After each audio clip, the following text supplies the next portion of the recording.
Coming up, our special investigator reveals what he found about the case.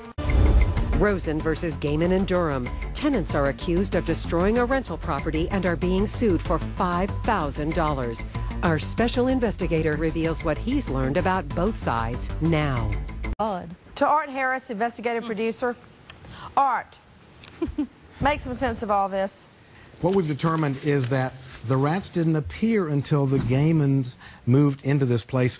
And to test whether in fact their clothes were soiled by the rats, we sent them to a pest control expert with a nose that is reputed to be able to detect rat feces. Nancy, he smelled it. He declared this place was a rat outhouse.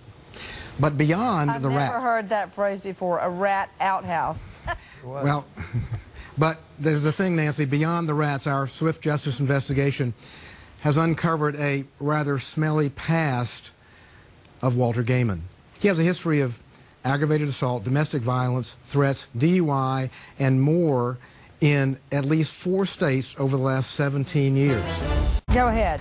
There are a number of mugshots that exist on the books. I'm sure we didn't find all of them, but we do have a couple today. One is from Melbourne, Florida. Mr. Rosen, he may be a convict, but you rented your house to him. Whose fault is that? I did not know. Anybody can go get a rap shoot run. Costs you about $25. All right? Okay. Now, right now, I've endured all 3 of you talking over each other. You're not talking over Art Harris. Do you understand, Mr. Rosen? Yes, ma'am. Sir? Yes. Ma'am. Okay, Art. Nancy, that is a photograph of Mr. Gaiman when he was in Melbourne, Florida, charged with battery. A young man accused him of hitting him upside the head by a 2x4 and requiring him to have stitches. We also see that in August 2001, the Melbourne police charged him with robbery with a weapon. It was reduced to petty theft and battery. He got probation for that one. And in the police report, it's interesting to note, the officer put down that he was a member of a gang called the Aryan Nation.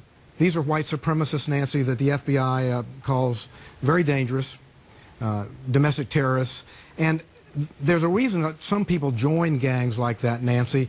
If they have been in prison, they need to join a gang to survive against other people who might threaten them. In this case, Mr. Gaiman has quite a prison history.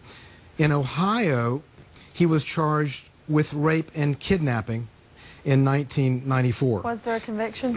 He pled guilty, Nancy, to gross sexual imposition, a 4th-degree felony, and aggravated assault. He was sentenced to 18 months and spent 9 months in London Correctional. And Nancy, we could go on. Let me see. Thank you, Art Harris.